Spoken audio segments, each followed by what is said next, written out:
Tu sais ce qu'était la bête du Gévaudan? C'était une créature terrifiante qui terrorisait la France au XVIIIe siècle.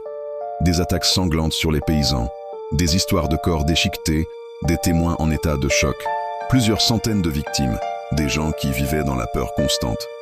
La bête, décrite comme énorme, avec un pelage brunâtre et des dents acérées, est rapidement devenue une légende. Les rumeurs circulaient et les habitants de Gévaudan s'enfermaient chez eux chaque nuit.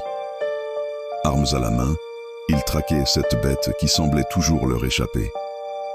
Des chasseurs, des nobles même, se sont engagés dans cette chasse, mais aucun d'entre eux n'a réussi à capturer l'horreur.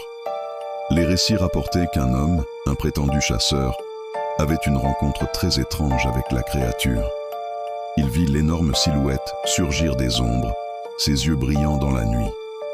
Les autorités, face à une situation qu'elles ne maîtrisaient pas, ont dépêché des troupes, mais plus ils chassaient, plus la bête semblait se jouer d'eux. Les témoignages sur la malédiction, les sacrifices rituels et les superstitions prenaient le pas sur la raison. La peur prenait goût à l'angoisse et l'angoisse à la folie. La bête, elle, continuait de frapper.